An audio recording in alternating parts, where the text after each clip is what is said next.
JJ Wilson, what's up?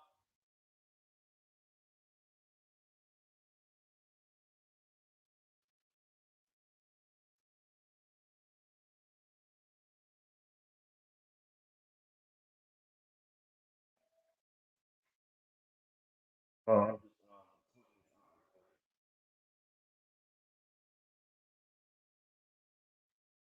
uh, um, it could pretty much be about anything.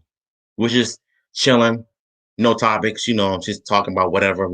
So, oh, that's good, man. That's cool. That's what's up.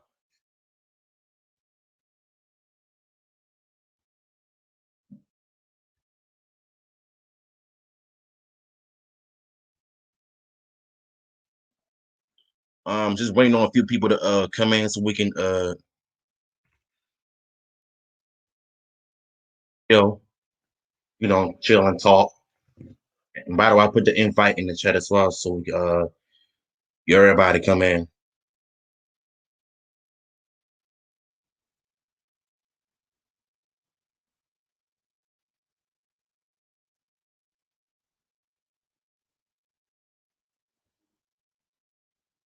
Brandon Etherell, what's up? I'm doing good, man. Everybody's doing fine.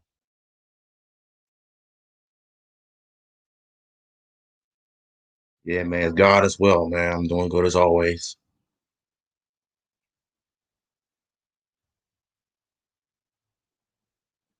A little funny story I'm gonna tell y'all. Ed Boon just did a poll on Twitter, and he was asking people which fighting games should make a comeback, and a lot of people said Def Jam. And mind you, I used to play the game back in the day when I first got it back in early 2000s on the PS2. And it was a fun game. I believe it should make a comeback. Though I would have loved to see lyrical rappers versus mumble rappers duking it out because that would have been so much fun and entertaining just to see the lyrical rappers, the real rappers, trash the mumble rappers. Like I would have loved to see that, and I would love to play it myself. I mean, just imagine Warner Bros. I mean, not Warner Bros, but NetherRealm Studios making a Def Jam fighting game, and I can picture them doing that. Just imagine how sick the combos look, and you know how Eminem be fighting. Oh, bruh, bruh. You know what? That reminds me though. Snitch Nine and Chief Keef. I would have imagined both of them fighting against each other, even though I'm not a fan of their music. But I kind of respect what they do, but not Snitch Nine. But Chief Keef, I don't mind.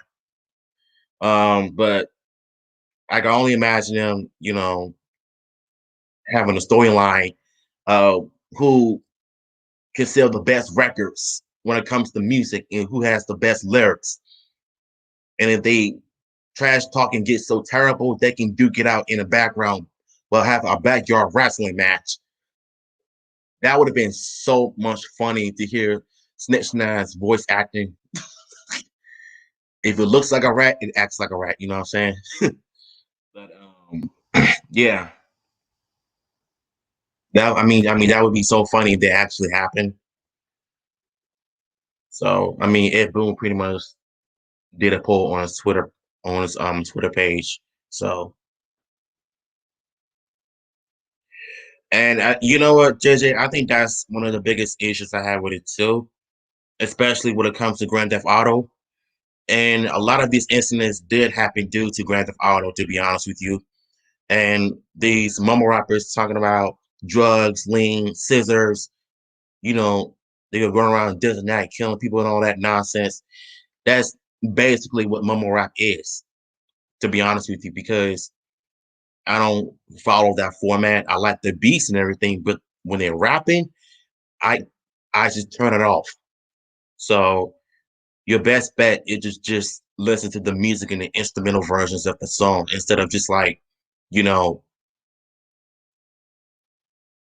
you know, um listening to their raps. You know what I'm saying? So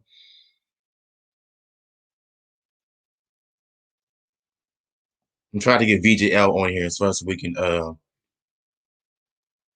a little conversation, a little fun one.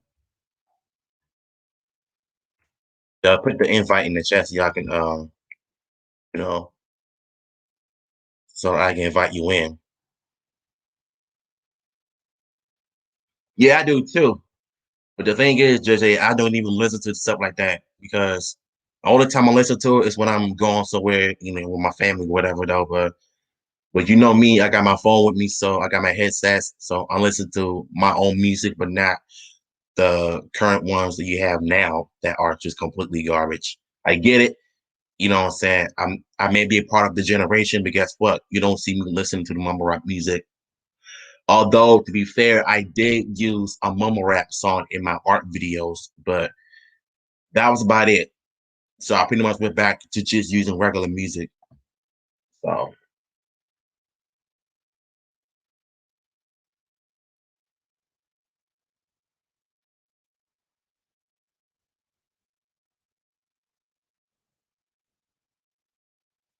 I don't know if VGL has a Twitter or not.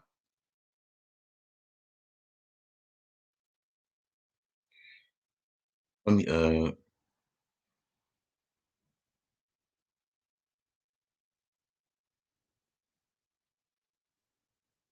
nope.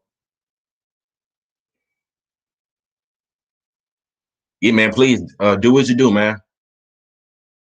We're just talking, chilling.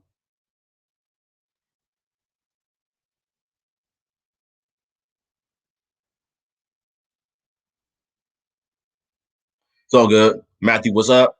Nice for you to stop by.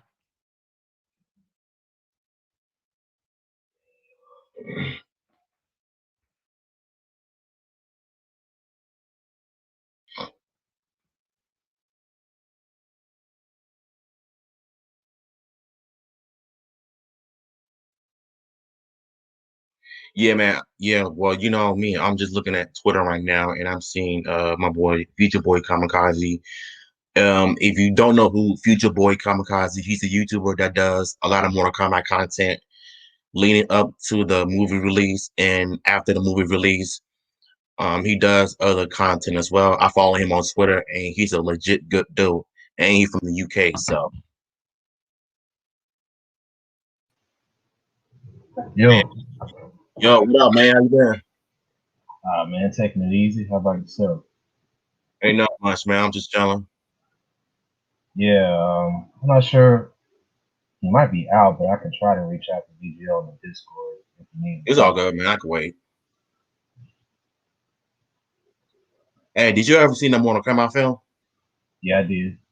Yeah, what's your thoughts on it? It was a decent film. Some things they could have did better, and Yeah, some things they probably could have just omitted. But like overall, it wasn't a bad film. It just I kind of feel like the main character Cole. yeah, The way they designed him and stuff, it wasn't exactly what I thought it was gonna be. You know what I'm saying? yeah, me too. Yeah, I thought he was gonna be something like Takeda or something like that, or another Scorpion.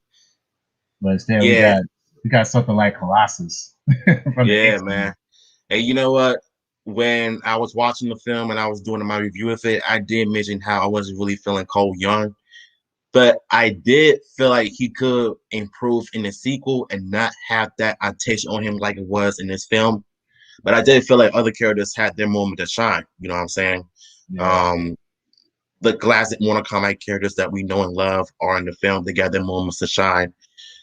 But I did feel like Cole Young pretty much took over it a little too much though. But I know it's not Louis Tan's fault. It's probably the Simon McQuaid and Greg Russo of how they wrote Cole Young in this movie though.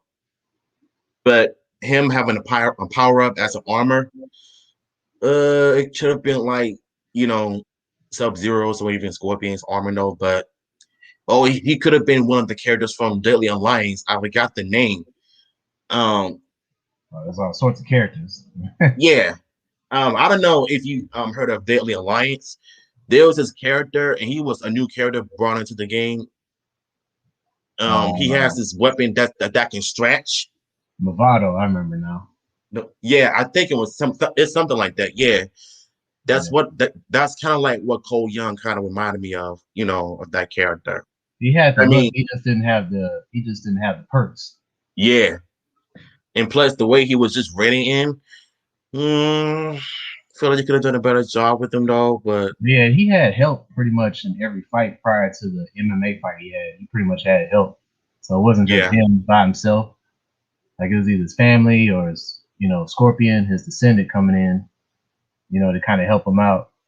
Even hmm though in the latter part of the fight, he was trying to get his family up out of there, so he wasn't really engaged in fighting Sub-Zero for obvious exactly. reasons. But hey, And honestly, I feel like when Louis Tan had an interview on Twitter, with everybody, inviting him Uncaged Games. Everybody was talking about the movie and talking about his experience in the proper training he got before directing. And I can tell that Louis Tan, he's been doing martial arts for years, but I still see him as like a model that was trained in the martial arts for this movie. But I do feel like he could be an improvement in the sequel with if he's ever going to be in it though, because we know that we're getting a sequel because Warner Bros. Are actually satisfied with the movie when it came to the money. It made its money. It did good in the box office. It did good in overseas. Then here in the US, the only thing that is missing that it needs to get the film is China. No, not China, but I think Japan and Mexico and Europe, I guess. So I really do think that they should, release the movie in those countries so that they'll be able to see it. Because we know that Johnny Cage is going to be in the sequel because it's coming. And I predicted it since the trailer first came out. I was like, once it do good in the box office, the sequel is coming. yeah, they All pretty we can much do is just wait for Warner Bros. To announce it. So it's clear that it's going to happen.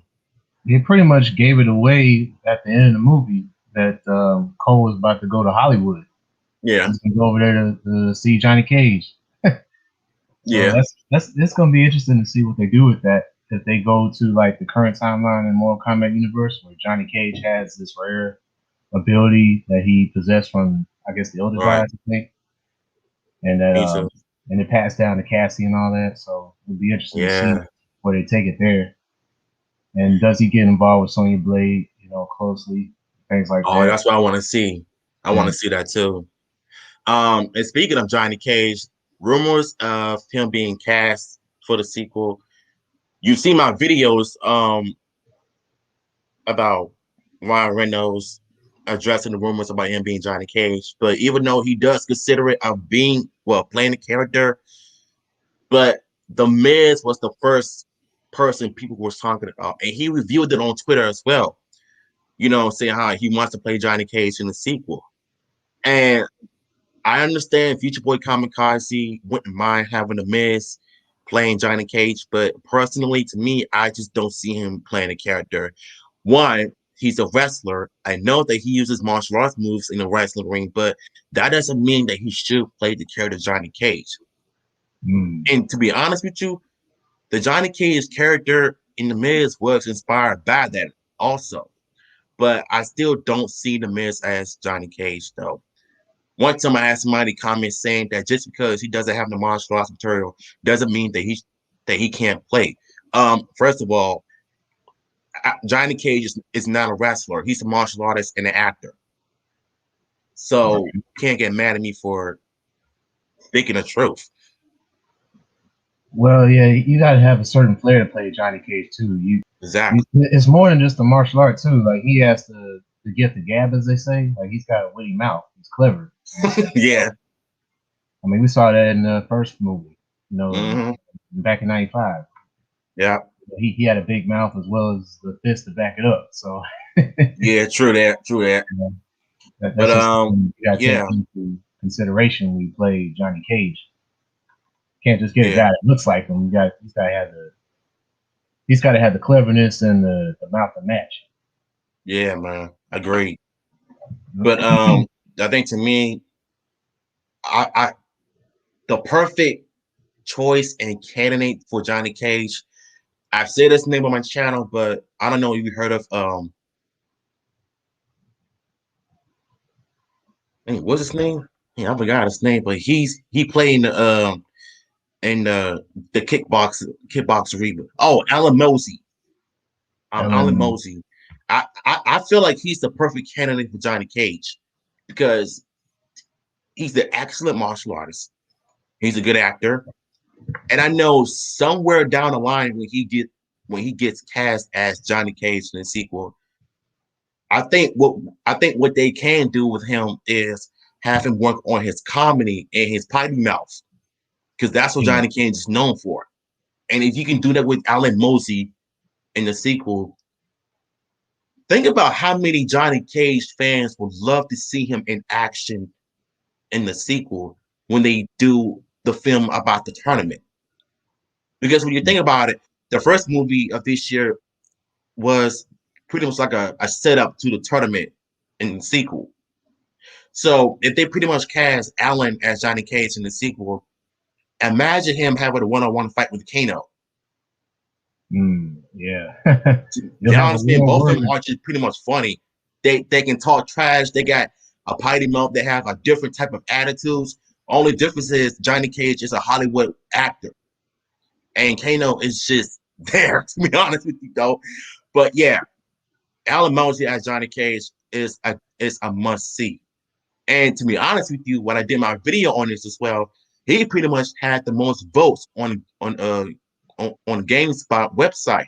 They did a poll on who they want on who which actor do you want to see play Johnny Cage, and turns out Alan had the most votes. Wow. I don't know if it was him or Ryan Reynolds, but I think Alan had the most votes of everybody wanted to play Johnny Cage. And to me, I do see him as Johnny Cage though. Like if you actually think about it, I think he can pull Johnny Cage off in a sequel. Like I can see, what I'm saying I can see that happening for real. Nice. Nice. Okay. Yeah, that him and Kano, like in the next movie, that would be pretty funny. Oh yeah, me too. It'd be one of the funniest fights to remember for quite some Oh time. man. And you probably have them joining on each other, cussing each other out like who can have who has the best kicks, who has the best swearing words, and I think we all know Johnny Cage can pretty much outbeat Kano in the most swearing words. If the sequel gets an R rating, that would have been super funny to see. Um, and I know there's a whole lot of people that want to see other characters in the sequel that were cut from this film, like Rain, Noob Saibot, Smoke, Nightwolf, Ermac. I Barack. mean, even Katana, yeah, Baraka as well. So Yeah, that's I a lot got of you. a lot of people Yeah, they you go ahead. omitted. There was a lot of people they omitted, like you say. Surprisingly, they put Reiko in there before everybody else, and I'm like, then they had him looking like Shao Kahn. I'm like, I I thought it was know. Shao Kahn at first. Yeah, I think here's the thing though. Before the trailer came out, they showed the image of the hammer, which I originally thought it was Shao Kahn too. Then I found out that it was Reiko, and everybody was having issues with that. Like you bring him into the film, and he did not have one line to say in the movie. Just like that's all he Yeah, was, without even saying a word. I'm like, come right. on, man, y'all could have done better than that. It was like, oh, we just need to put a body up in here, like a water Yeah, body. And none of the guys on the Outworld side really have big bodies other than Goro and Mortaro, even though he's like wait, what's his race called? Dang it, I forgot the name. You got the Shokans and you got the Centaurs. Okay, yeah, there you go, yeah. Centaurs. And And like I'll be those are honest like with the you though, only big man. Like, people that I can remember, like are off the top of yeah, my head. I think to me, he could have been Shao Kahn because he's big, he's buff, and he's strong. But the thing is, though, the Shao Kahn statue that was already there. Right. So I don't think we're going to see him in the sequel. But it's a possibility that he might end up showing up. because Shang Tsung did say before the end of the film that he was going to bring in more fighters. So it's pretty much going to be about the tournament in the sequel. But the thing is, we need to see Raiden and Shang Tsung do get out in the tournament. They did it in the video games, so why not in the movie? They could have done it in the previous Yeah, movie if they put in the time for it. They could have had them go toe to toe at least for a little while, have a little sparring dance, before the roast session in the beginning. I mean, they could have did that, but they kind of had like two dry people play those roles, and it's like, well, they didn't do nothing. What you exactly. expect? They didn't do anything of substance, so that was a letdown. Yeah. Considering the original film, Shang Tsung as well as Raiden did action, Hmm. especially Shang Tsung, even though he lost to Liu Kang. Yeah. I And mean, I mean, at Liu least Kang's they, role, Liu yeah, Kang's role needs to be changed too, because like it was almost like he was got put to the side because Cole yeah. happened to Everybody be. said the same thing though. I just Yeah, realized that too. right. They need to put him in a more leadership style position, assuming he's going to be the eventual champion of the Mortal Kombat. Unless it just say, okay, Cole, since we put you as a star, we're gonna go ahead and let you win this thing as Colossus. And I'm like, nobody knows this Yeah. dude like that. And he had help in every fight, so he still needs training. He still needs refinement in his martial art Exactly. ability. So that's Yeah. why I mean, plus he's you got to MMA get fighter, Liu so but Kang. I feel like that's not enough. So that's one of the reasons why you got to get Liu Kang more of a leadership role. You Yeah. know, and have him like really push himself to become the Earthrealm's champion throughout the tournament, right? So he's got to get tested, and Exactly. same way with Cole. Yeah. And you know Mhm. what? It was pretty much showing in the film how Liu Kang was just showing everybody what have everybody bringing it into Raiden's temple, and you was pretty much how discovering was telling Cole Young about how he got his Okana, from Roll Body Show. Is that how you say his name? Roll I Body think Show? they said Boraicho. He Yeah, found yeah, it. Ferraro, yeah, He found it, and then he honed it. Like he helped Liu Kang hone his Nirkana. Yeah, yeah. But I think to me, him showing a leadership role in this film, I do agree with you that he did feel kind of sidelined, but I did like how he mentioned to everybody that in order of you to unlock your powers, you need to test your might. So he was pretty much just watching Cole Young practice just to see if he can unlock his arcana.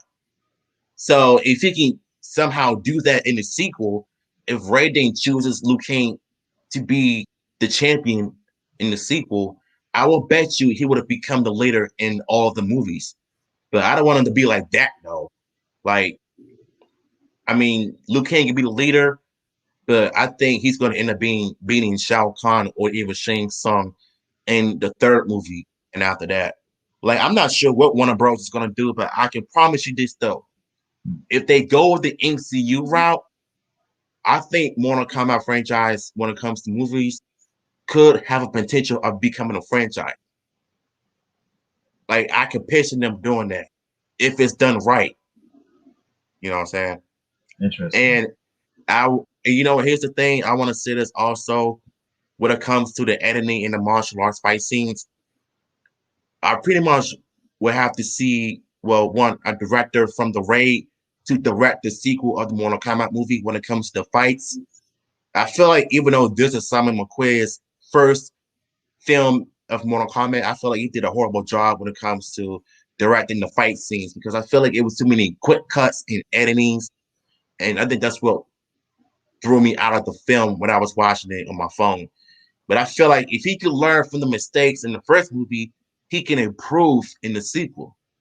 So it's all about, learning and growing as you progress of working on your projects. Because I know it's not easy directing stuff in Hollywood nowadays due to the pandemic. So I would say have him put a little bit more time in the fights and not quick cuts and edit out certain parts that were not in the movie. So I think he can improve on that. Yeah, I see what you mean now. Like in the latter part of that movie, like you had maybe two or three fights going on, and they all kept jumping back and forth instead of just having a nice flow of each fight. and see how it plays out instead of going here, going there. We don't know what happened to so and so. We don't know what happened to this martial artist. We don't know what happened to this guy. Like, yeah, I know what you mean. Especially by the time the Outworlders invaded Earthrealm in the Order Light Temple, they were all trying to fight at once. So you had no idea what was going on unless they slow it down and have one fight at a time, even though it was all happening at the same time. Yeah, Exactly. they wanted to do that so it looked more like a team battle. I think that's one reason why they did it Yeah. that way. And there's one video I was watching earlier on the Future Boys Kamikaze's content. They showed the clip of the fighters fighting, but the way the camera turns towards Liu Kang getting hammered by Reiko, like he could have used that type of direction and used it onto the film, but instead they just show everybody came together like this, and then you saw Liu Kang getting hammered by Reiko like that. Like that's the worst part about the film is the bad directing and the bad editing. Like I could have felt like you could have done better. Mm, So, like I said, I do believe that he can improve in the sequel. So I just hope that either him or a new director comes in, that can film the fights right and not, make it choppy, and look at like it's going to cause people to get dizzy because that's the worst part about it, though. But like I said, I just hope that the sequel becomes better. So yeah, mm. I hope they're listening and maybe they can take some notes. You know what I'm yeah, saying? trust me, they will. Right. Like speaking of the sequel, I know some more characters they haven't mentioned, but what do you think? When do you think Quan Chi might step into the play here? I want to see him too, because if you look at the scene, the way Scorpion uh, uh went back to his underdark place, Yeah, um, Network. if you pay attention to the sound, you can pretty much hear Quan Chi's calling Hanzo's name. Mm. And when I was watching this movie, I'm like, wait a second, was somebody calling his name? Some people say it was Quan Chi. It could be him, That's what but I'm saying. yeah, I mean, it could be Quan Chi's calling Scorpion's name because he did resurrect him when Bihan killed him and his family. So it makes sense of what they did in this film. And he's But probably the one that unlocked his Arcana. yeah, Because you know how Hanzo's like, oh, I embraced the depths of hell. Instead yeah, of having hell control me, I embraced it. I'm like, damn. mm-hmm, yeah, yeah, Oh, snap. yeah, Oh, and actually, yeah. I mean, I agree because I feel like to me, there's so many things that can be fixed in the movie, in the next film. Because, like I said, Warner Bros. Already pleased with the film, and of course, we already know they're gonna go with the sequel. I mean, if you notice that they haven't been really quiet lately, not saying anything about the Mortal Kombat film, so it's pretty obvious that they're going with the sequel. hmm. But I still want to see characters that were mentioned in the Easter eggs: Nightwolf, Corner Khan, Shao Kahn, um, what was it, Motoro? Who else? Oh yeah, the amulet. Like there's so many Easter eggs that were mentioned in the movie that needs to be seen in the sequel. And plus, I want to see, and I know this is gonna sound crazy, but I want to see Sissy Stringer play Katana. Did you not see her how gorgeous she looks in the premiere, bro? You cannot tell me how cute she looks when she plays Katana. I would have been, yo, if Melina's thick and sexy, imagine how Katana's gonna look with her first interactions with Liu Kang. Oh man, that would have been crazy. Mm. Yeah, that's gonna be an interesting angle that they push too. Once they Yeah. introduce, if they introduce Katana, and then they go ahead with the romance between her and Liu Kang, that's gonna be something very interesting too. Oh And yeah, seeing the people's definitely. reactions to it, because they've already been complaining about the look of Melina, and then they see Katana. We know it's the same person, just like Yeah, sisters and stuff, a clone, if you will. Yeah, yeah, that's gonna be an eyebrow opener. I'm very very curious to see how people are gonna react. for that. Yeah, me too That's though. they push it. Yeah. Um, I want to talk about something else for a minute. I don't know if you watched Power Rangers Dino Fury lately. Um, the season that recently just came out. Season 28 that came out this year. Um, I like the show. I feel like it's a step in the right direction when it comes to the action and the story, how it was written. If you watched episode 1 of Power Rangers Dino Fury, you will know that it felt way different because it felt like so because it feels like a Hasbro era. In some ways it does. But 95% of it still feels like it's from the Neil Saban era because of the writing and everything. But certain episodes felt like it came from a Neil Saban era, like episode 5 and episode 6. 2 episodes I didn't like, but the rest of the episodes I felt like it was good. Um, I want to know what are your thoughts on Power Rangers Dino Fury. No, that show I have not watched DHR, so unfortunately I can't have any kind of solid inputs about it. So from I guess from what Oh, you're saying, it seems like it's a decent show, no doubt yeah, about it. So I got to see yeah, for myself. That's what's mm, going down. Like, yeah. where do you really watch it at? Like, what? I watched it on Nickelodeon though, but the thing is that Nickelodeon, ever since Beast Morphers came out 2 years ago, they pretty much went back to the old school days of airing it at 8 o'clock. So a Oh, lot of people didn't like the fact that they had to get up way early to watch a new episode of Power Rangers. But I don't think kids can do that anymore. You know what I'm saying? You know what I'm saying? They could just watch the full episode of Power Rangers, Dino Fury, or Beast Morphers on YouTube, where right. they can have some extra free time to watch it on the internet instead of watching it on TV. Because Nickelodeon, now that you think about it, has been a terrible home for Power Rangers, you know, for almost 11 years. Because when it comes to the 20 episode per season slot, season 1 airs in 1 year, season 2 airs in another year. Like that stuff has been played out since 2011, since Samurai started, Wow. and all the way up to Dino Fury, where they still doing a terrible, you know, you know, time slot. I just wish that. Well, you know what? Here's the good news. Season 2 of Power Rangers Dino Fury is going to be Netflix exclusive. So, which means, you know what I'm saying, Hasbro pretty much announced it on Brian Goner, the CEO of Hasbro, pretty much announced it that they're going to be having Power Rangers on a different streaming services, which is on Netflix. And Wow. I know a lot of people have problems with it because if you remember, Netflix removed all the Power Rangers seasons of their platforms, except for Mighty Morphin, Ninja Steel, and Beast Morphers. Those seasons are staying there, but all the other seasons gone. Okay. I'll have So to check that out. yeah, but they did say that they're gonna air Dino Fury on Netflix, so it's gonna be exclusively on that streaming service. Every new episode. So if that was the case, I would have loved for them to, you know, air all of the episodes instead of airing 8 episodes and then go on a hiatus. You gotta wait until 6 months for a new episode to come back on. Oh, 6 months. That's a long time. 7 to 8 months for a new episode. They've been Wow. doing it since Samurai, and it sucks.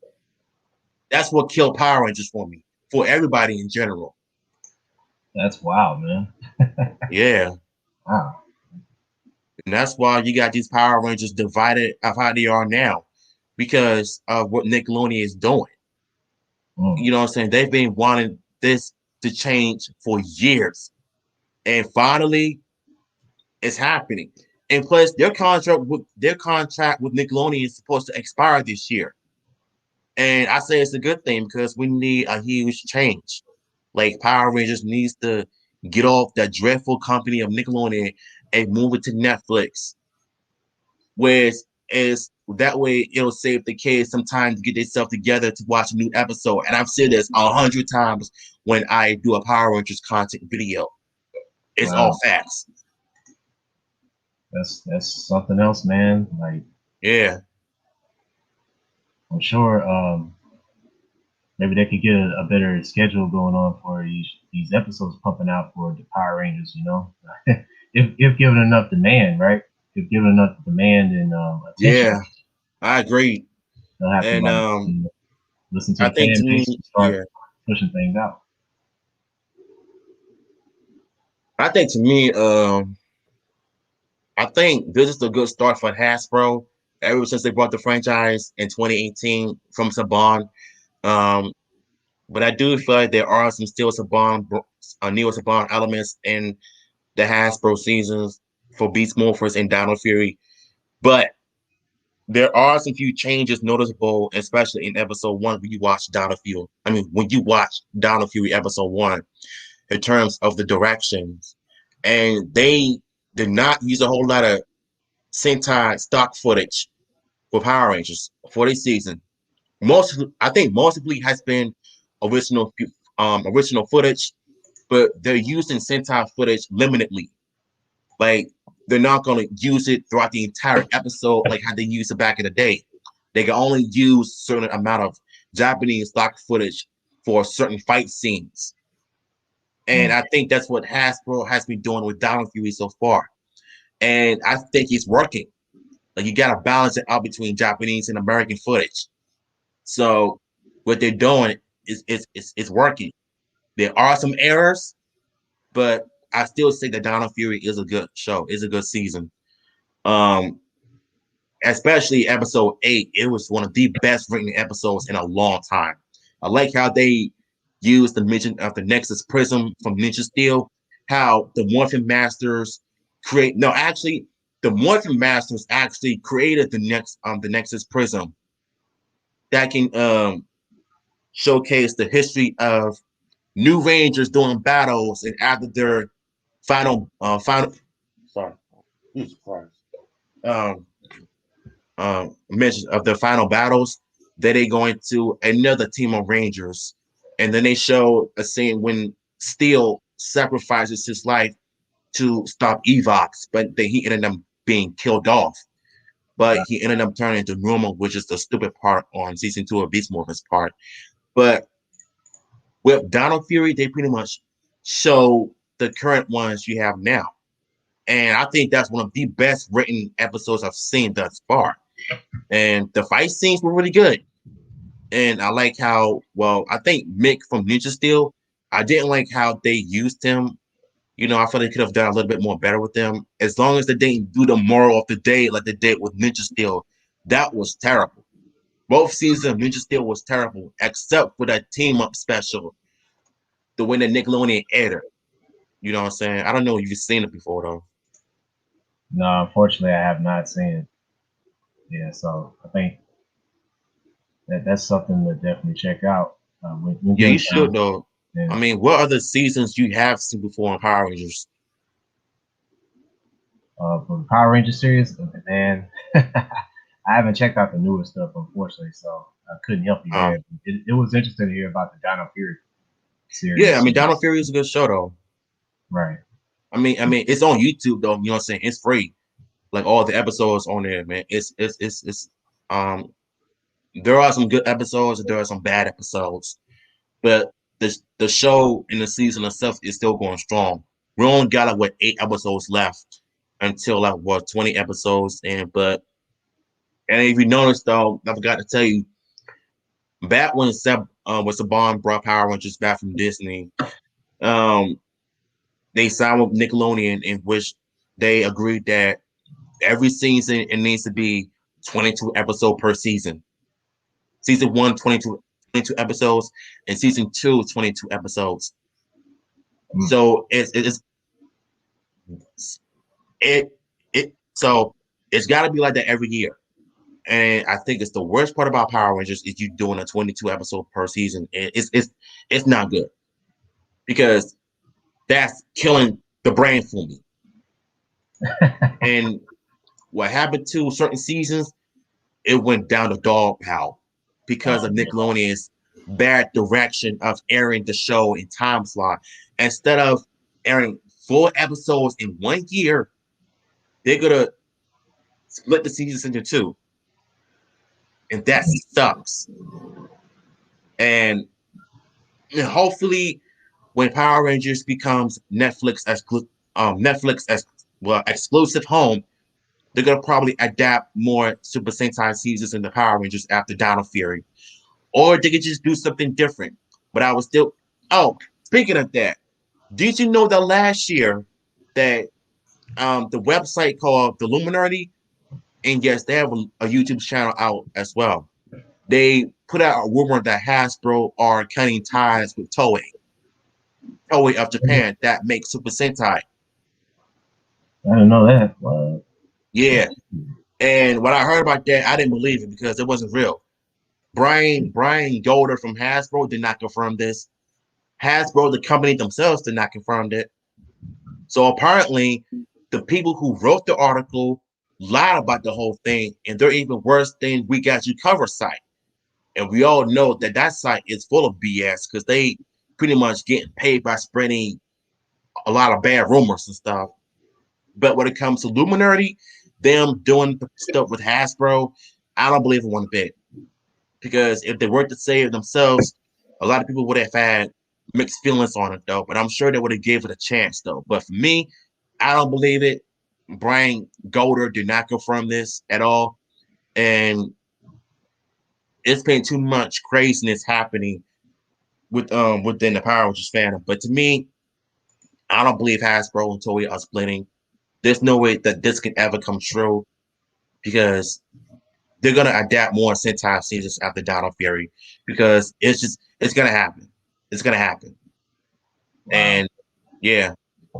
So a lot of people have been doing a video on who Hasbro should which who I'm trying to get about. I'm trying to say which seasons Hasbro should adapt after Dino Fury. I would still say that they should adapt either Future, Q Ranger. Um, there's a lot of current Sentai seasons that recently just aired that Hasbro could adapt for Power Rangers. It could easily work if they were to adapt it for the 30th anniversary of Power Rangers season. That could easily turn to something gold. I mean, look how good Dino Fury is doing right now. Like everybody's loving it.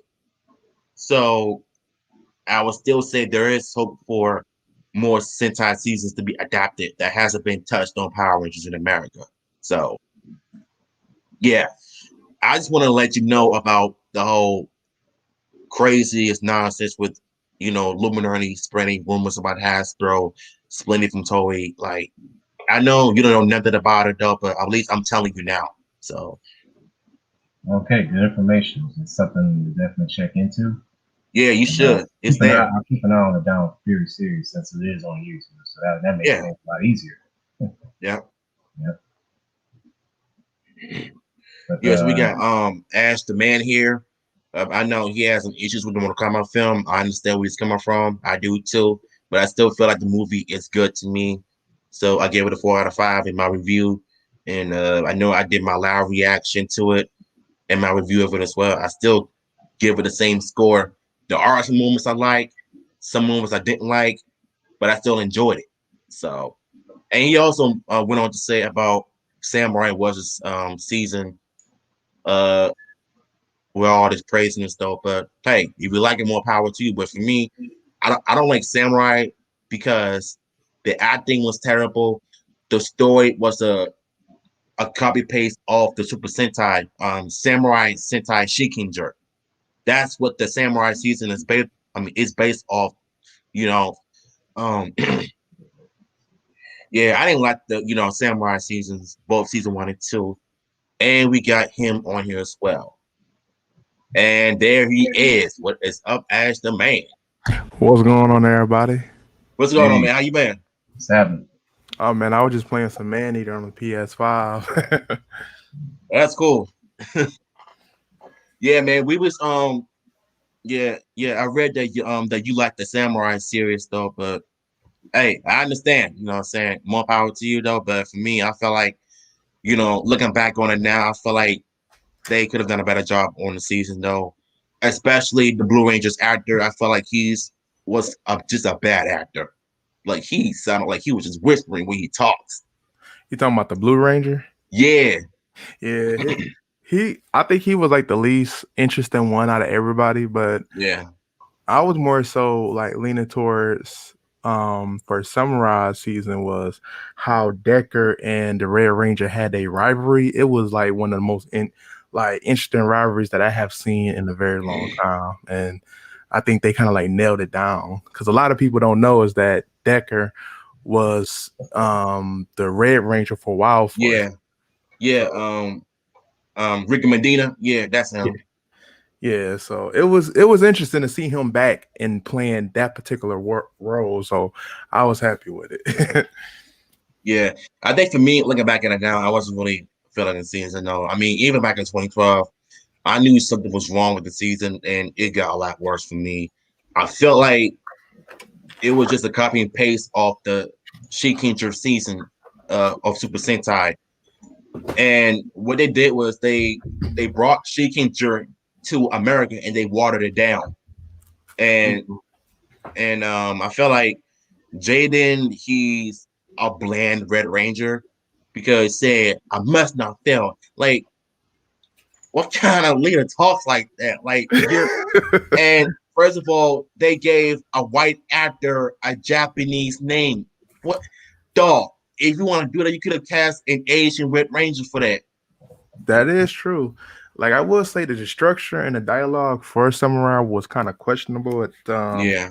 So that definitely was. But I just think like as far as like the fighting scenes and the Mm-hmm. Megazord fights, I think it was pretty good. Like because before Samurai, I was kind of like just not happy with a few of the series, especially from SPD, Mystic Force. I just wasn't Oh, really yeah. into it.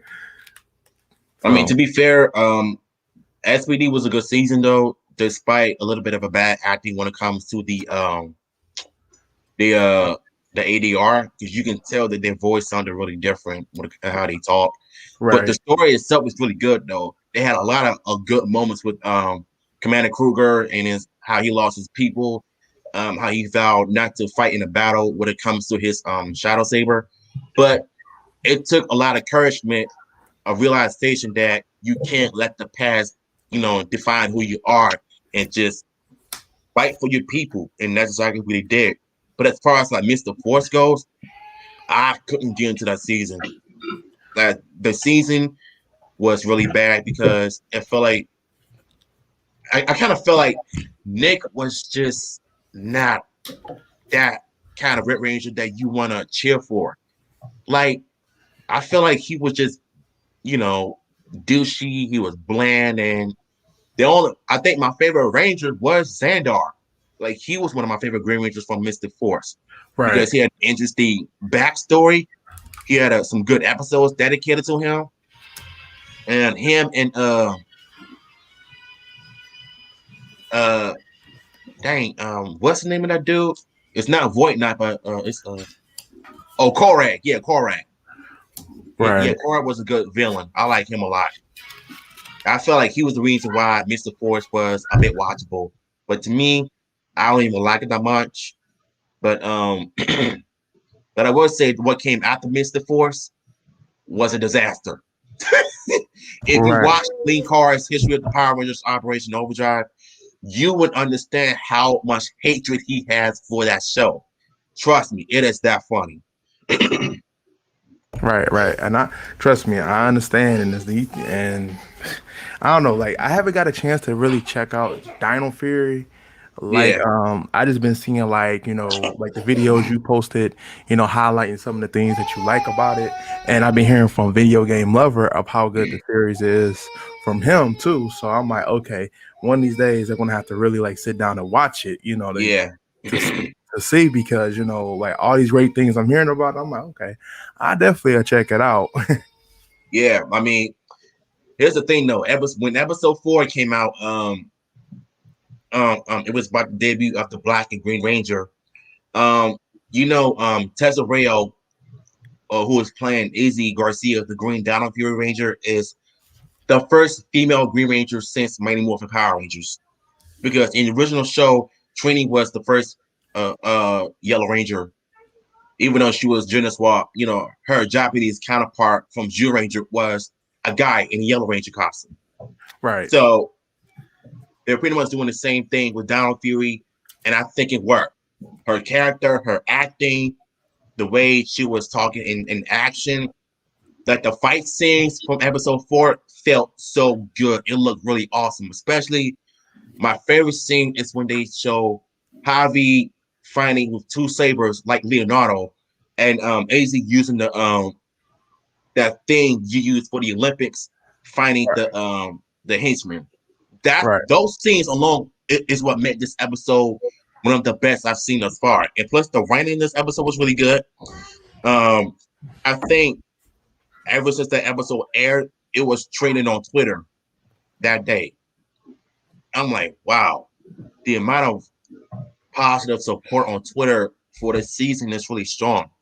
Hasbro is really going all out with this though, and I'm really proud of them for giving Dino Fury the much love that it needs. And I'm just happy that Dino Fury is doing good so far.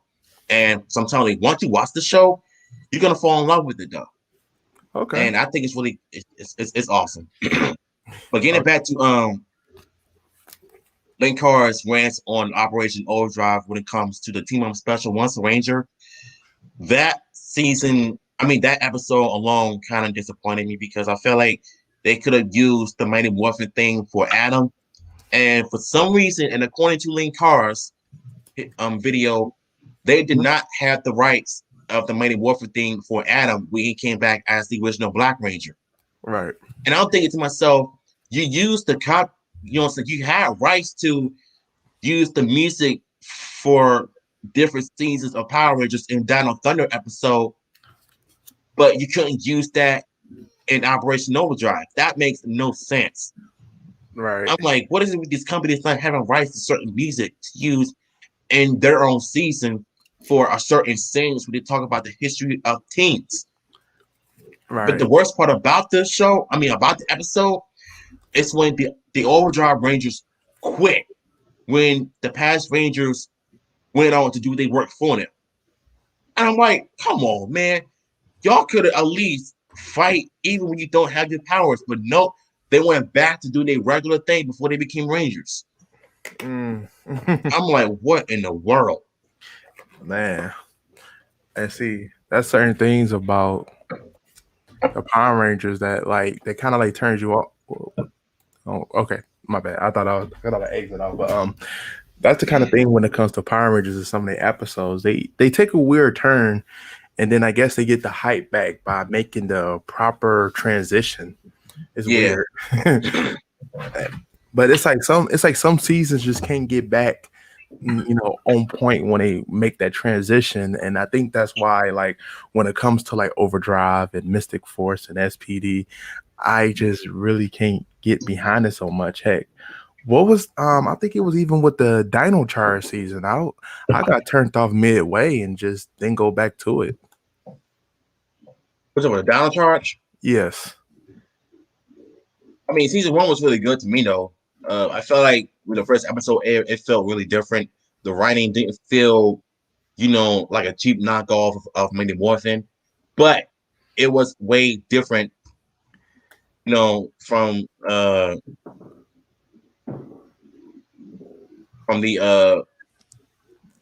Samurai Megaforce. Right. And I will say that there are a few things I didn't like about season 1 of Dino Charge. I think it became when Ivan. No, I think it was the episode right after when Ivan became the Gold Ranger. Mm-hmm. They did an episode when the Rangers got cursed by a monster who caused the Rangers to be afraid to fight him. So Ivan pretty much had to go and pick up regular people to fight to fight the evil villains, but they all got scared, ran away.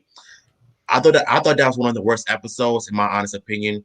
But I think the rest of the episode of season, I mean, the rest of the season for Dino Charge season one was really good. I think it was at its peak.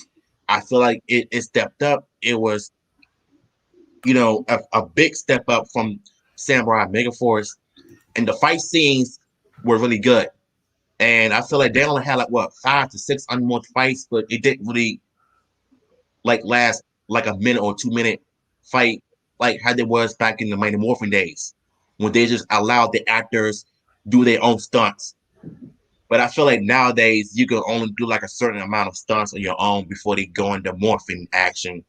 Like I thought that Right. was kind of stupid though, but at least they got a chance to show off their skills. Even in season 2 of Dino Charge, which was a mediocre season to me because of the ending. Mm, yeah. Yeah, I only seen previews and the videos here and there about the Dino Charge ending, but I heard a lot of people just was not happy with it whatsoever. Yeah, me neither. There were a lot of bad episodes from season 2. And the worst one is when the Rangers were caught under a spell and they were all like just fooling around. Like I feel like I'm looking at a commercial or something that is not Power Rangers related.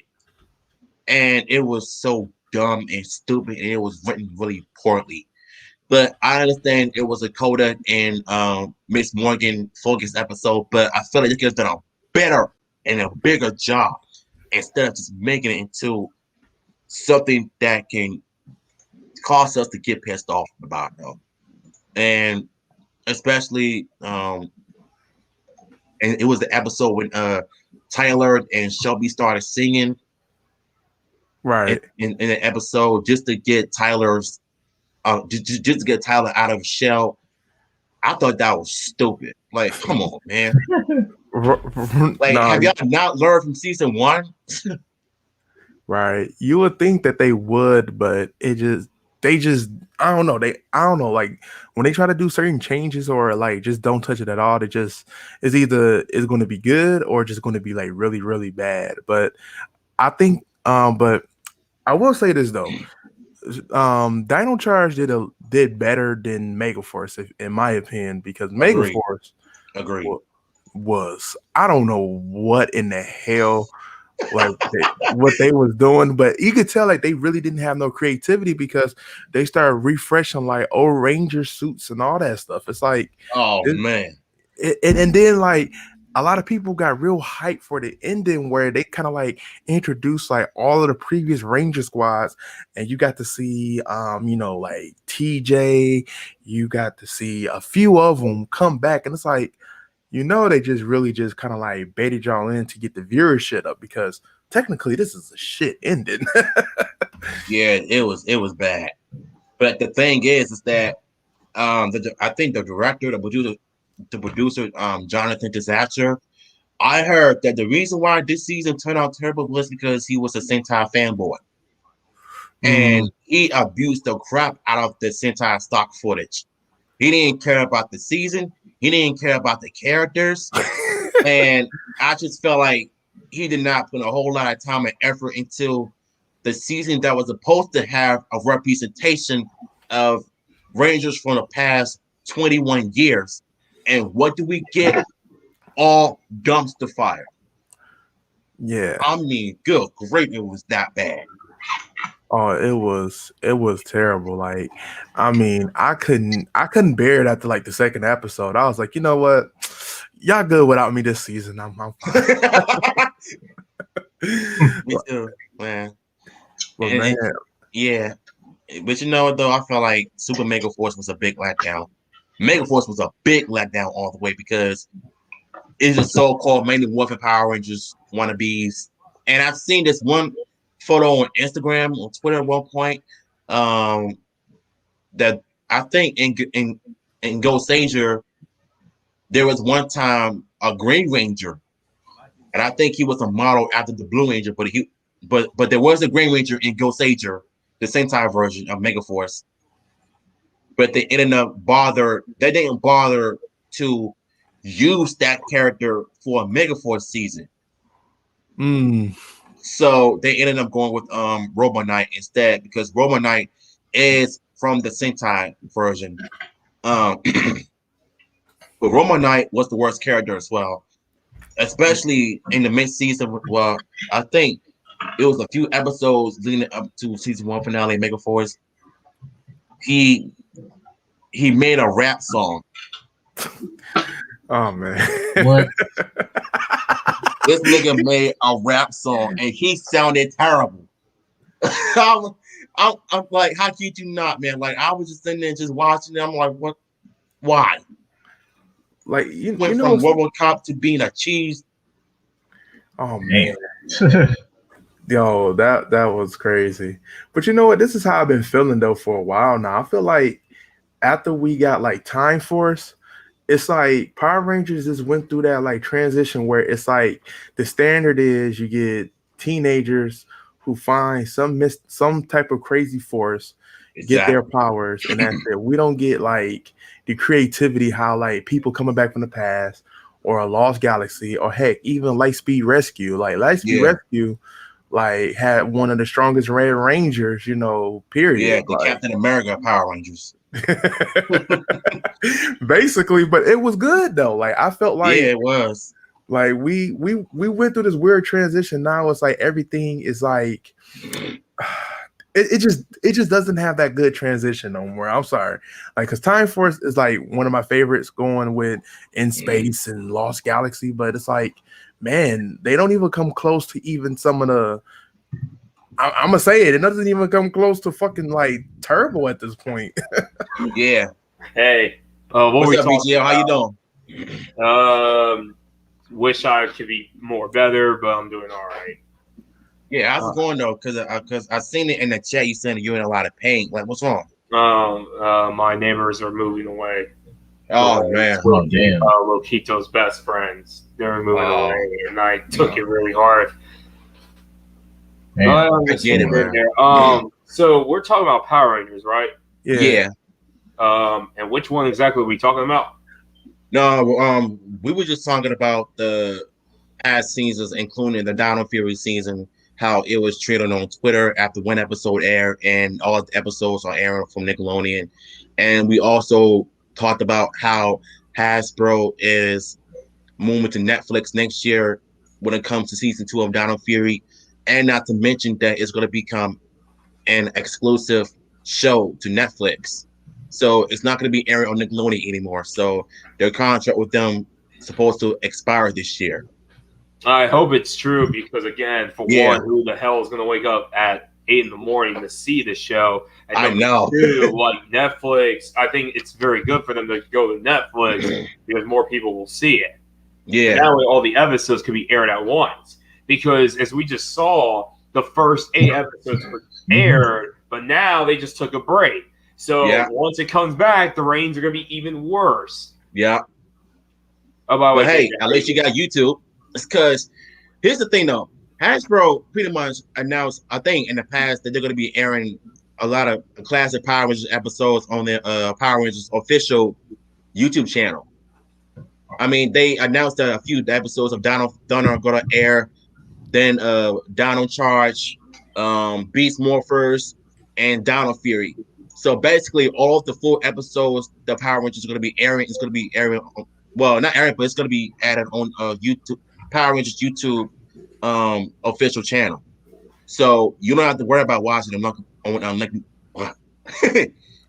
trying to say is they are going to upload them eventually. Okay. Like maybe eventually they'll upload Time Force and all that. Maybe. Oh yeah, like they need to do that though. Because I heard somebody said that that they watched Power Rangers Time Force on Paramount Plus. I highly doubt that because they charge you like $2 an episode. That's stupid. Like I wish it was just free. Like I know. I had to see Time Force through a website, his cartoon, and I was able to watch the 40. It wasn't the best quality, but it worked. Yeah. No. Yeah, I think I passed a few seasons of the Power Rangers on Netflix. The quality is not even that good though, because I feel like they pretty much recorded from like a certain sites on there and just added on there on Netflix. But it could have been more in HD. But Yeah. at least you got to watch your seasons, on Netflix though. But I don't know if you heard of Tubi. It's a free app that you dig all the free movies though. Tubi has the Sentai of Yeah. like all the past seasons. Yeah. I actually took a little peek of the Sentai Light Speed Rescue. Goggle V. Yeah. Yeah. That's the name of the season, Goggle V. Yeah. I think I only watched 2 episodes in there though. I couldn't get into the rest of it though. But I'm gonna I'll be honest, the chick that plays the Pink Ranger is cute as hell in the Sentai. yeah. The other Ranger was pretty much goofy though. Yeah. You can tell you can clearly tell that he's not on medication. So I guess drinking milk is his medicine to help him calm himself down. That's weird. Right. Yeah. JJ, you there? Yeah, I'm still here. I'm just letting you guys shoot it up.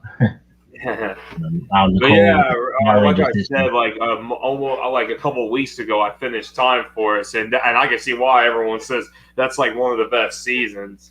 It is. Man. Like, god dang, that season was very good.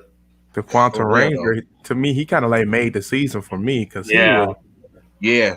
Quantum power. He's that, saying he that's that crazy that he's Nero. That he's Nero.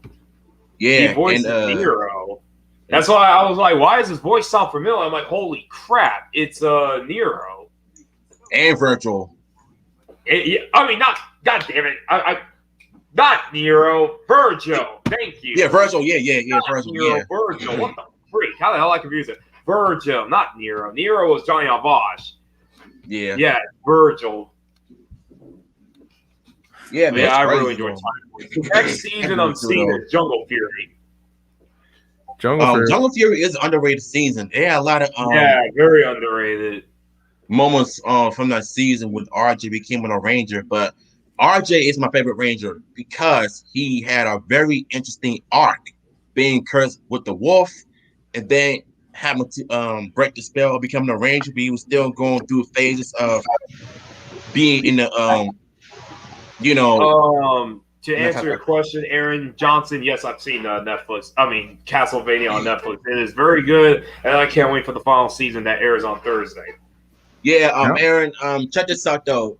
Once I finish the stream, I might do a reaction to that trailer, but I might not want to do that because I got 2 copyright strikes, and I'm pretty pissed off at it though. Ooh, okay. Yeah, I was gonna stop reacting to certain videos that contains copyright, but I did put the Twitter. That's why doing reaction videos is very dangerous because copyright, man.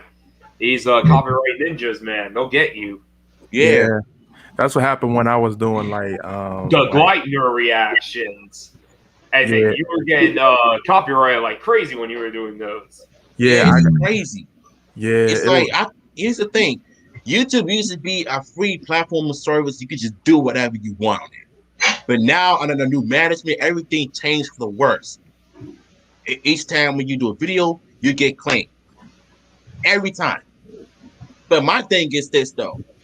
When I look at big YouTubers like No Life Shaq, Tyrone Madness, a lot of YouTube musicians that react to music videos and everything, they don't get claimed. They get monetized by doing that. But when it comes to small content creators like myself, whenever I do it, I get slapped with a claim. I'm like, they're only gonna allow so many people to do that. Lord have mercy, man. YouTube is awesome. When you get enough subscribers, it's gonna they're gonna be in the safe space on YouTube. They're not gonna be touched. Yeah, it's favoritism. That's what it is. It's the YouTube. Yeah. And plus their algorithm is just really hard though. Like it's strange. Yeah, that's what that is. But I say, I'm gonna slow down doing certain videos though, because if I'm not gonna do like reaction videos to music anymore, because for one, I'm trying to slow down. I'm trying to stay safe on here though. Yeah, 6 years of doing YouTube and hard work, I'm not trying to let stuff. that go away. Yeah. So I did took to Twitter and I let them know how I felt, and they told me that I could just like um um talk to the person who claimed the video or whatever though, or they could just tell me that I could just wait till it expired. So I said, you know what, I'm not even gonna do anything. I'm just gonna like wait till it expired. Till it expired because it's too much. And YouTube, it's just worse than Twitch, to be honest with you. Can I ask you something? After Jungle Fury, the next season I'm going to see is either Ninja Storm or Dino Thunder. Pick whatever season you want to check out. It's up to you. I can't really make you choose though. What's your thoughts on Ninja Storm, Devin? When I first watched Ninja Storm back in the day, I thought it was good. The Rangers were really cool. Shane was Shane, rest in peace, Pua Makasiva. Yeah, Shane was a good Red Ranger. I like how serious he was. He's trying to get his team to be on the same page. And the conflict between him and Dustin was really good. And then the Thunder Rangers, they made the show more watchable in their story arc. Back when they were evil, and then they weren't evil anymore. Then they were fighting the Rangers once again, and then when Cam became a Ranger, it made the show watchable because all he ever wanted to do was to be a Ranger just like them, instead of being stuck in a house creating the Zords and everything all the time. Like, it was just one episode when he wanted to go back in time to discover the samurai amulet. When he discovered how his parents, before they became Rangers, they weren't even Rangers at the time, how he discovered Lothar, how he used to train with the Wind Ninja Academy, and how he was a heel at the time. Well, was when he fully turned heel, being exposing himself. The fight between him and Cam was really spot on. It was dark, it was menacing, and it felt like a unique season. And I feel like the writing of this season, it felt good, but I kind of feel like the writing for Lothar, he was the worst villain, but he was a good fighter. Okay, now last question. I know Ash doesn't like this season, but what are your thoughts on Mystic Force? Because I cannot stop listening to its theme song. I cannot listen to it. No, I don't know why that song is so catchy. But what are your thoughts on Mystic Force?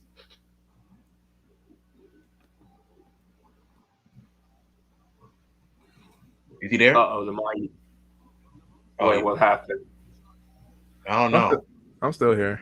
What was the question? Oh, what are your thoughts on Mystic Force? My thoughts? Oh, man. I haven't watched none of the newer Power Rangers, guys. Well, you was talking to me about me. Mystic Force. I didn't like it. Oh, okay. I feel like Nick was just a born Red Ranger. Plus, he was a douche to Madison. I couldn't take him seriously, as a Red Ranger. But the Rangers I did like was Xandar. Xander. Yeah, Xander was one of my favorite Green Rangers from that season. And plus, he had an interesting backstory of how he first came into the country. He was made fun of because of his accent, because he was different from people and everything. And he had to learn to just be himself and not what everybody say to him define who he is. And that's what I think that's one of my favorite Rangers from the season, because of that development I heard, because the reason I've been interested in Mystic Force is because of how polarizing it is. Like, there's a lot of people that really love that season. There's a lot that really didn't like it. But it seems that everyone's biggest issue is Nick. But a lot of people love Xander and the other Rangers. They just didn't like that there was too much focus on Nick. Yeah, and the villains. That would have been like in Lightspeed Rescue. They focused too much on Carter, but Carter wasn't as likable or badass as he was in Lightspeed Rescue, essentially. Yeah. I kind of agree with you as well, though. I felt like if he focused on the other Rangers more, it would have made the season a bit interesting. But same with Lightspeed Rescue, Mr. Forks. I feel like they concentrate on Nick too much, as well as the villains. Though, if you actually watch Link Cara's history of the Power Rangers Mystic Force, you will know that he mentioned that the villains were more watchable than the Rangers, and I have to agree with them a lot because I feel like when I watch the villains, I feel like I could root for them. They had a purpose I kind of feel like that wanting same to thing. take on the Like, Rangers. as much as I love Lightspeed Rescue, they did focus too much on Carter. Oh yeah, I don't get me wrong. Carter's a badass, and I love him a lot. But they did gave him the spotlight, and like guys like Chad and Kelsey barely got any attention. Yeah, so did Joel. Yeah. And what's your thoughts on Ryan? Joel got the booty though. Yeah, he did by the end of the season. Oh yeah, that was the whole purpose, getting the buns. Yeah, just imagine. I wonder how they kids look when they do a Netflix special on Lightspeed Rescue, and I want to imagine them doing a zoom in episode of how they talk about what they've been up to since their days on Lightspeed Rescue, since the mission ended. I would imagine Joel and Miss Fairweather having like 2 or 3 kids by now. Yeah. Yeah, they probably got 6. The first interracial couple of Power Rangers, though. I like that. Okay. Yeah, man. I feel like I think the season that really got hated on a lot, and I hate it too, is Operation Overdrive. Bruh, don't ever get me started on that season. It was just a waste of time. Operation Overdrive. Oh yeah, everyone says it was like one of the worst season of the Disney era. Yes, it is, man. Go. That rap song was terrible. Go. You can get over it. Like, I feel like it would have been better off if they would have just went with the classic rock music instead of making it into a rap song, because that rap song was a no-no for me. When I heard it, I turned the channel within 5 seconds. Like, for real. And I think the worst part about the season was the Monster Ranger team up. When according to Linkara, I was just telling Ash the man this. When they did a team up special when Adam came back as the Black Ranger, I heard that Linkara said he mentioned that they didn't have the rights to the old Power Rangers music, but you used it in the Dino Thunder episode when they show previous Ranger teams battling evil, but you couldn't use the current but you couldn't use the Mighty Morphin music for Adam. I'm like, that doesn't make any sense. But the music they got for him for this episode was terrible. I didn't like it. It was just a bad season. Yeah. Yeah. And Dax, okay, I'm gonna be like Nick Carr. Shut up, Dax. Damn. I mean, Dax was just a terrible Blue Ranger. I'm sorry. His acting, I mean, listen, his acting was odd, but I feel like he sucked. Always mugging and just talking, and he was just not funny. Although he was a stunt double, but I feel like you could have just done something different with him. I mean, you can make him like a stunt double, but you could have just used something different to add on, with the role and have him use some of his martial arts when it comes to his fight scenes. But them using civilian powers just feels a bit dull, to be honest, though. I just don't like this season at all. So, right. Again, bad season. Yeah, definitely. How was RPM, Devin? Terminator. That's all I said, man. RPM was like a Terminator season. Wow. Because in the beginning of the season, especially the intros talking about how the robots are taking over the core and everything. This is like the Terminator on Power Rangers level, and it worked because the fight scenes of RPM was really good. The storylines were great. The writing was really, really good when it comes to each and every character, especially the Rangers. Every last one of them had a character development. Hold on, let me plug in my phone, but I'll be right back. You go.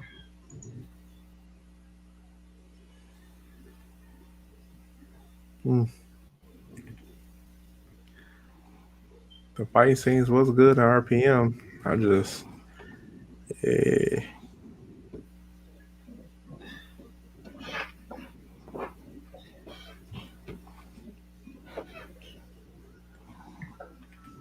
Oh, John is in there.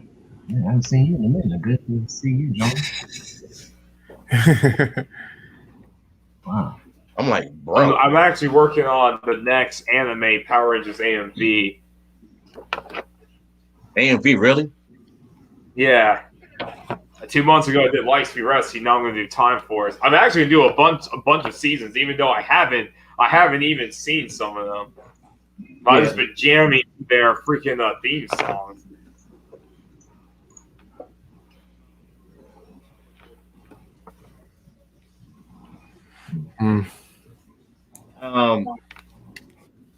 Yeah. I want to address the elephant in the room, though. I know, y'all been dealing with a certain person on YouTube, and I'm not afraid to say his name. Retro Gaming Star Rebirth.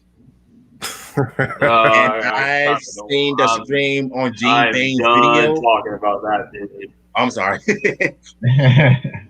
Yeah, I am so done. Yeah, I'm so done with that guy. Yeah, me too. No Sleep Star is officially canceled.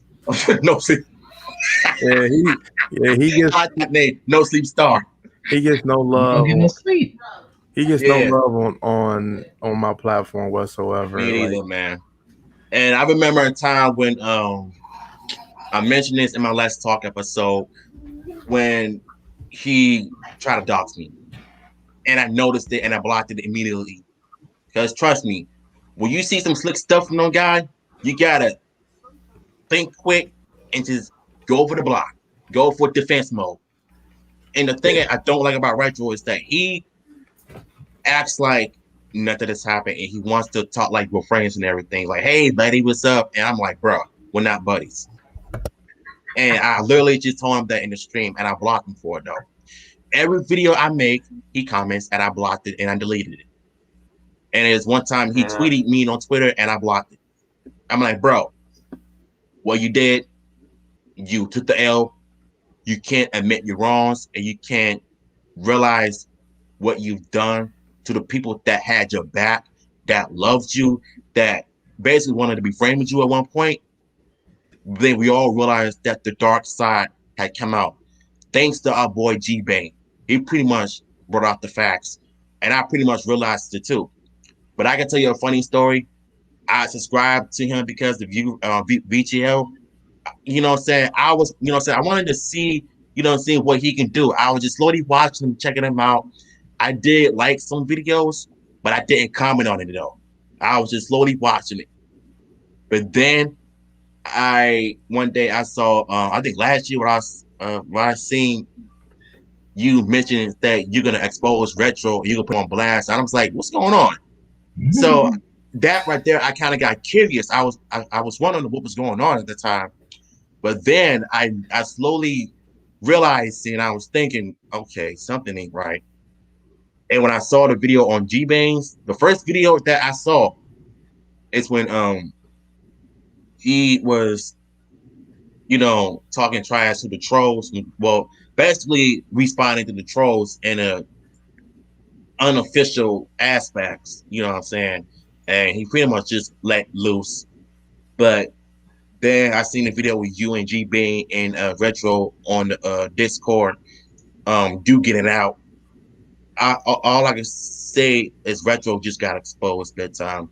Then just like on G-Bane's live stream or even on the Discord, y'all exposed Retro once again that he was the leader of the Drake Court. And it was pretty obvious that he was. And he was to try to downplay it like as if, you know, like not that it happened. When you get caught and they got some dirt on you, ain't nothing you can do. All you can do is just say, okay, I got caught. I'm gonna own up to my mistakes. That's all you gotta do is just own it up. Don't sit there and just keep on denying, and lying about it. When you know you did wrong, you need to own up to your mistakes, grow up here, and be a man about it. And I kind of feel like Retro couldn't even do that. So here's the thing: as a man myself, as a 30-year-old as a 30-year-old man, I have made some mistakes in the past, but guess what? I've owned up to them. And if I can do it, why can't Retro? He just doesn't learn. But I really just want to move on from Retro. Me too. I'll just let him do whatever he wants to do. I'm just praying to God that this arc is pretty much like this arc that I've been in for the last 2 months is finally over. Yeah, let's go to another new arc. Yeah. Because apparently, going off topic, E-Rock made a new video and he was like kind of justifying that he was fine about pulling out a gun in a video. So, jeez. I don't know, man. These YouTube streets are crazy, man. Yeah, I've seen it. I mentioned it in my other videos I've done in the past. Bro, this guy is worse than EDP because they're both from Philly and they are crazy individuals out there, bro. I'm telling you. Because I feel like if you put EDP and E-Rock together, it's going to be two. You know what I'm saying? It's kind of like John Cena and Roman Reigns in 2017. E-Rock and EDP in 2021. Now that you think about it, though, both of them are just crazy individuals. So, to me, I just feel like they both need to just get off the platform before they ended up hurting somebody. Because the last thing they want to do is end up being on the news. Because it's pretty much going to happen. So, both of them nut jobs for real. All right, guys, I gotta watch My Hero and try my best to finish up the first act of Ghost of Tsushima. So it was great being here and talking to you guys. No, man, I appreciate you coming by, man. Like, this was fun. I really had a good time though. All right, BG. All right.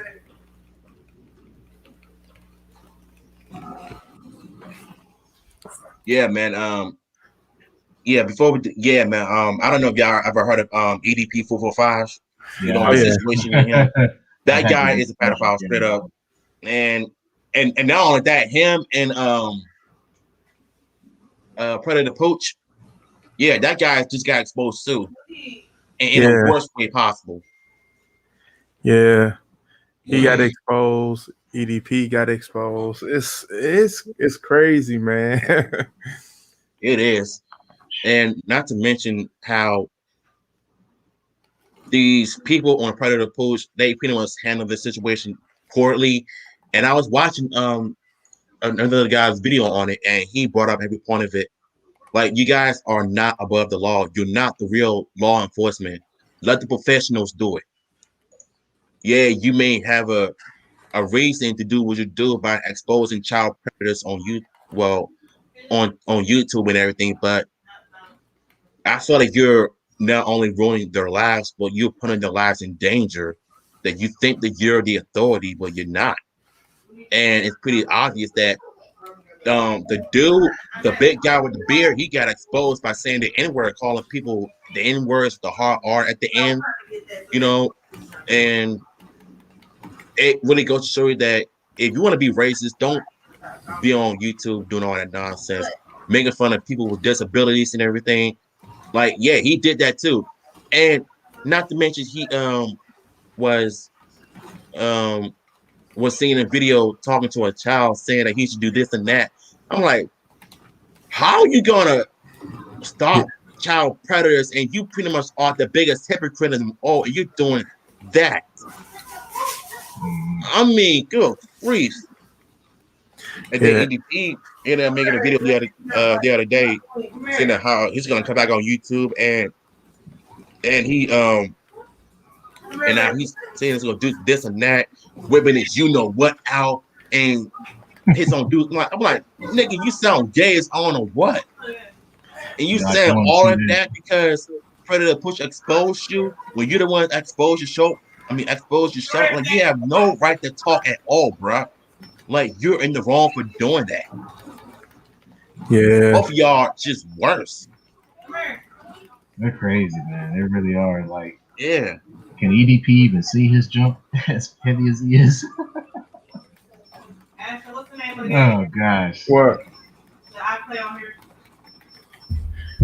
It's almost like they get such a rise off social media fame that they whatever they think they do, it just absorbs any wrongdoing. Like, yeah, that's what. Any of the wrongdoing that they did is like, oh, I got a big fan base. They'll forgive me. And someone do forgive them. They're stupid enough to forgive them too.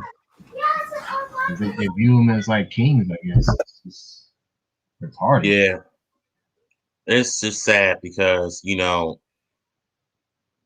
I feel like we live in a world where there's gonna be pedophiles on YouTube that we really need to watch out for, because there's some creepy stuff on TikTok as well, and I've seen a bunch of YouTube videos about that, and all I can say is I'm glad I don't have TikTok anymore, because coming out with these stupid challenges. Now, here's the thing, though. I had TikTok last year. I was just using it to promote my content on there, but not do all these stupid dances and challenges and all that. You know what I'm saying? I used that platform to promote my content on TikTok and onto YouTube. So I've always do that, though, on any social media, but not to do all these stupid activities and do all these crazy dances, all this stupid nonsense, the stupid this challenge and that challenge. Like, it's just nonsense. And I don't know if y'all ever heard of Mr. Girl. No, I haven't.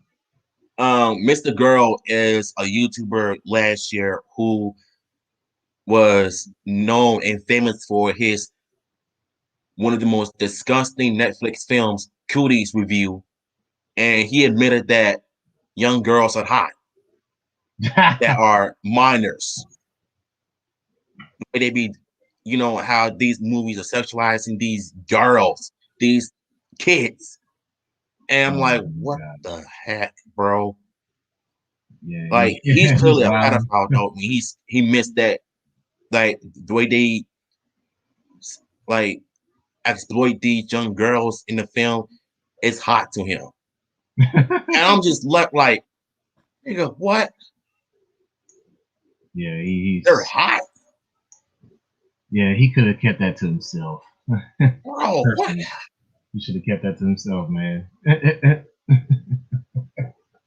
This guy's sick.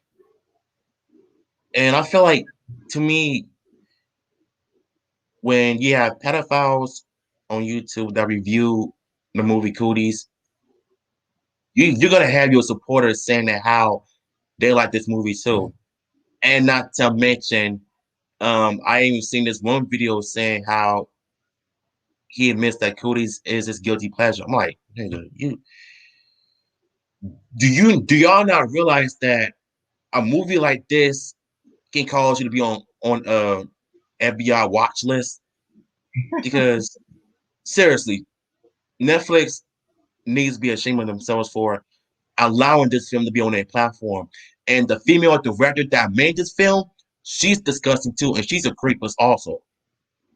And trust me, everybody was talking about this last year. It was trending on social media. It was trending on number one on Twitter because of what Netflix have done. Not to mention they got,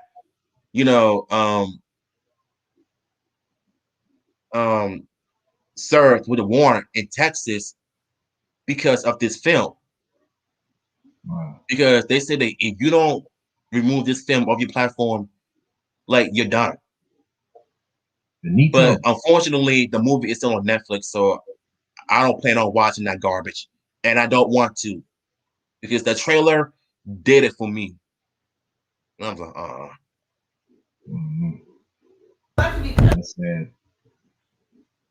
We got Jonah Hurricane says, the movie is the reason why I love Netflix. I agree, though, man. And now that you think about it, though, everybody, canceling their Netflix account because of cooties. I'm like, dang, y'all don't like lost big numbers because of that. All right, my bad. I went to the bathroom. But what's up? What we talking about? Cooties on Netflix. We was talking about this YouTuber named Mr. Girl how of his review of Cooties the movie, and saying how he saying that little girls in the movie dancing all hot and everything, like is like it caused him to have this, like what he said, like you said, like you could have kept it to himself, but still you saying that about little girls like kids and everything, bro, you're a pedophile. And he flat out admitted that he's a creep. So my thing is, why is YouTube allowing this guy to be on a platform? And it turns out that this is not the first time this happened. He actually got arrested for talking about I think the 9/11 of talking about whatever it is that he did. He got arrested for, and he's also known as a child predator on the internet. So my thing is that why is YouTube allowing this guy back on a platform? And there was this one music video that I was gonna react to, but I said no, I'm not gonna watch it. I only watched like 5 seconds of it, saying how they call him a creep. They said, well, I'll rip you too. So I'm like, okay, now I'm done. Yeah. YouTube is weird like that. Like they'll let somebody who like committed like something that they supposed to be like promote like a safe environment for kids to still do things. So like one, I have I'm saying, I have female cousins and nieces that that I care about, but if I imagine him around my neighborhood or around my family, like that would have been it. Because one, I will protect people, protect my family from people like him. Yeah. Like that, this guy is sick. So we were just talking about Cooties and how I think it needs to be taken on Netflix. I mean, what I'm saying? Everybody was talking about that last year, saying that, oh, how you shouldn't judge a film before it comes out, give it a chance. No, because the movie is made for pedophiles. I know right from wrong. So, and plus, I'm way smarter than you. And if you were smart to have the brain, you would not watch the film. Right. Trust me. I've been telling people this all the time, and they act like I'm stupid or something. I'm like, nigga, no, I'm not. Even on Facebook, when I've seen comments, people how they're defending this movie, I couldn't help but to throw up. Like, I was disgusted. Like, why are you defending a film that's made for creeps? I'm like, what the? Yo. From my understanding, the Cuties film was supposed to highlight, I think the main character was like an immigrant from Africa moving into French society.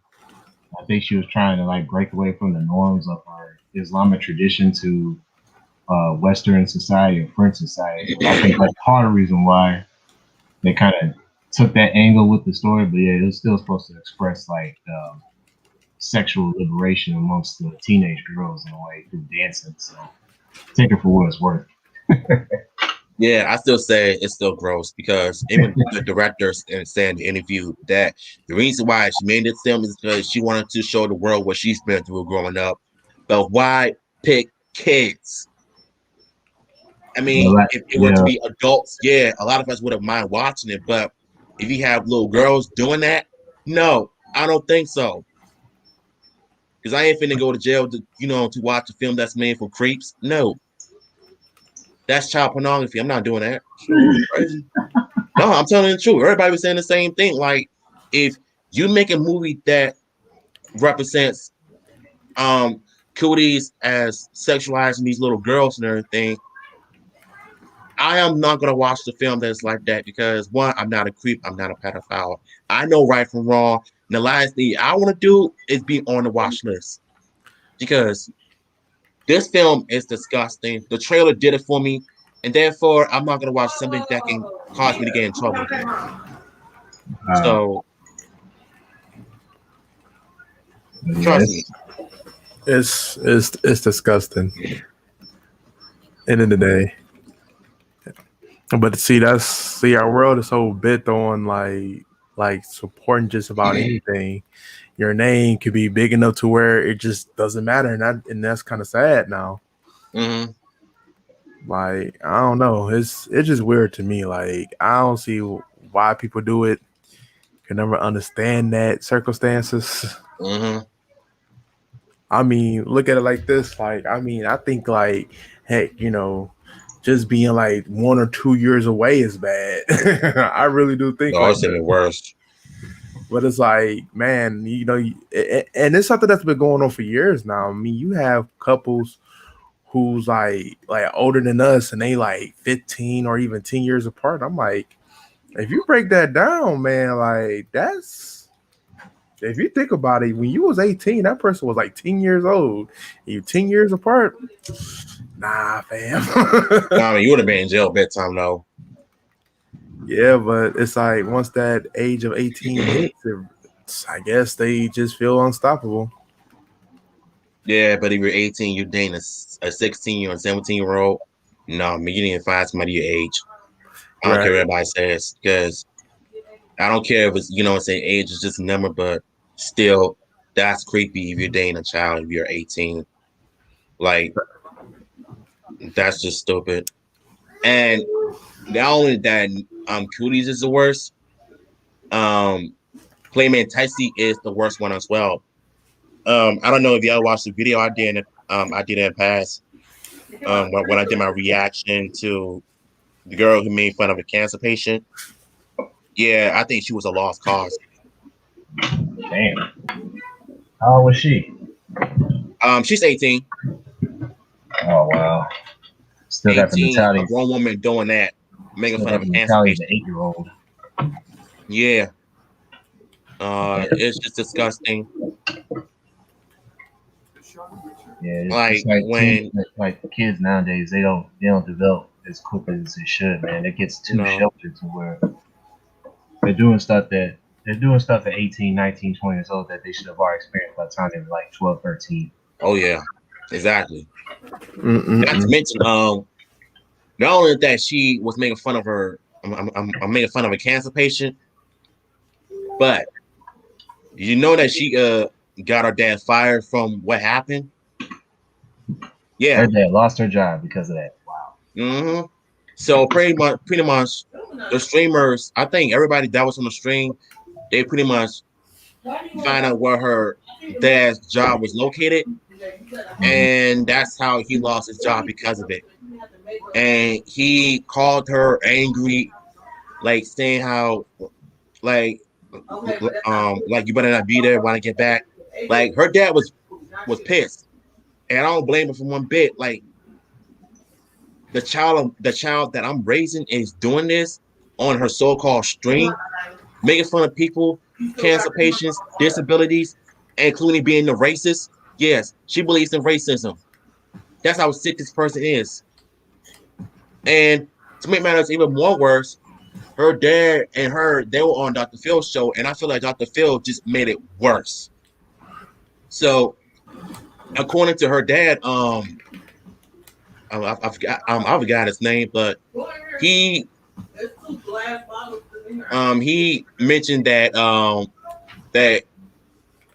Maya, aka Tessie, went to six doctors for her medical reasons, her for her mental health, weight gain, mental disabilities, and everything, and none none of them doctors helped at all. You know what I'm saying? She was on different medications. She was diagnosed with Asperger's, which is a form of autism. So clearly, she's autistic. She has schizophrenia, depression, all of that.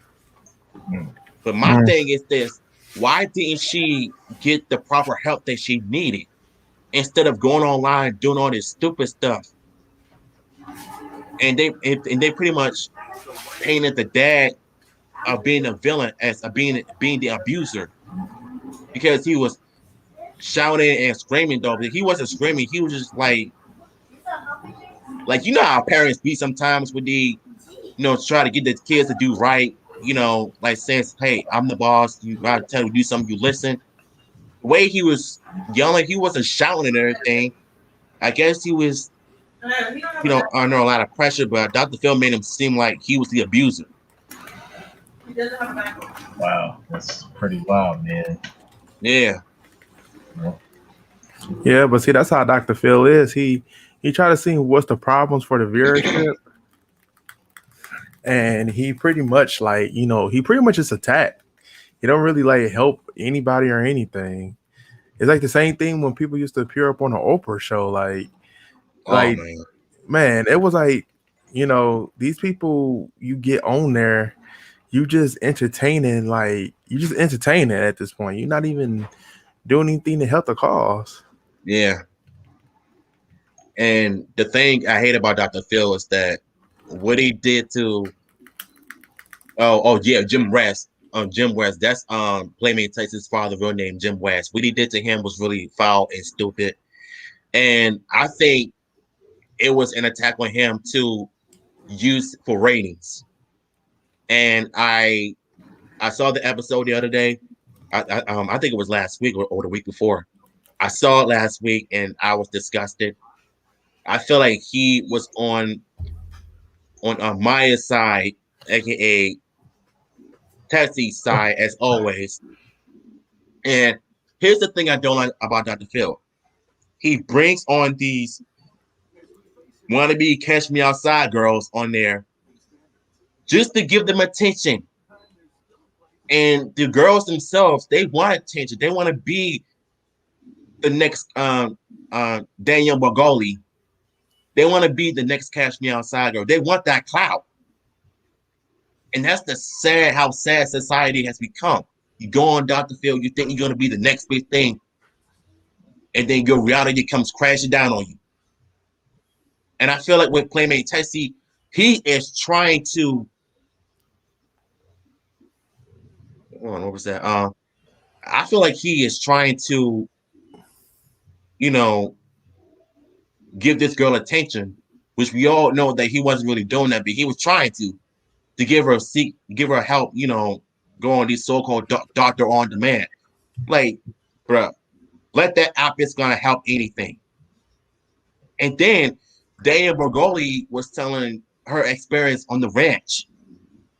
She was even exposing Dr. Phil and them, and everybody agreed with her. Even I was watching, I was like, for the first time in my life, I actually agree with Danielle. Because those people at the ranch, they're not real people. And once you watch the video of how she exposed them people over there, bro, it's true. It's crazy. Man, that's it's like anything these days. It's like you remember, like a few months, like I think it was like a month or two ago. Old girl put Gorilla Glue on her head, and she made a video. Oh yeah. Oh my god! And then now, damn, man, and then now she regretting it, and it's like, she just did this just to get attention. Like so many people were sending this girl money, like, hey, look, we gotta help her out. GoFundMe page and everything. Yeah, like she put Gorilla Glue on her head. What do we need to help this girl out for? Like, I don't like seriously. I want to know who puts Gorilla Glue on their hair. I understand you like wearing weaves and everything, but good God, bro. You can at least use regular stuff for your hair, but Gorilla Glue, that stuff cannot come off your hair. Yeah, it's like, and then I think it was like late 2020. It was this one girl who got up on a glass, those glass sliding doors that they used to have on the shower. Well, she climbed on top of one of them, and that boy just like broken. She just fell and hurt herself on the tub, and it's like, oh my god. It was like, bro, she's stupid enough to do it. She's stupid enough to take them stitches, cause like that is disgusting, bro. Like, and that's what I mean. It's a clout chasing world now. That's just how it is. That's what it is, though. They want to be famous, though, and that's sad. When the pandemic hit last year, these people in Hollywood, they didn't even care. They didn't even care about the pandemic. They just randomly throw parties and everything, and next thing you know, they all got COVID. And not to mention the ice cream licking challenge that they're doing right now. Everybody in jail because of it. But there's one girl that was on Dr. Phil before. She was calling herself trying to be famous for her Instagram followers. She called herself trying to be the best Instagram influencer. And she was on Dr. Phil trying to show her shoes and everything. Like, girl, you clearly have mental issues. But then we all thought that she changed.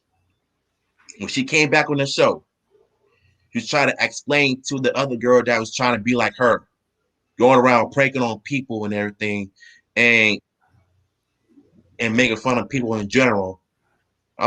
And ever since 2020 hit, she clearly was caught doing the toilet, that toilet licking challenge, going around licking toilet seats and everything in public bathrooms and airports. That's I'm like, bunch of sheep. and she got on there, Dr. Phil, and Dr. Phil was trying to tell her, like, look, what you're doing is disgusting. And she doesn't even care either. She don't care either. Because she thinks, and you wanna know what she said? She said, if I you know what I'm saying, if I had COVID, come up with something, man, you know what I'm saying, I will spit on you. I'm like, girl, I feel like you're not only endangering people, but you're endangering yourself. I'm like, this is disgusting. Yeah. All for the clout though. But hey, look, I'm about to go ahead. I'm about to jump out of here. It was nice talking to you, Devin. Yeah. AJ, you know it's always real. Gotta take it easy. I appreciate you. Bye, man. This was a lot of fun. Oh, no problem, man. Anytime. Yeah, I'm gonna do the same. Sounds like the first one here. Yeah, man. Yeah, man. I'm gonna head up out of here too. Okay. Yeah. Good talking to you, DHR. As always. Me too, man. All right. I'll see y'all later.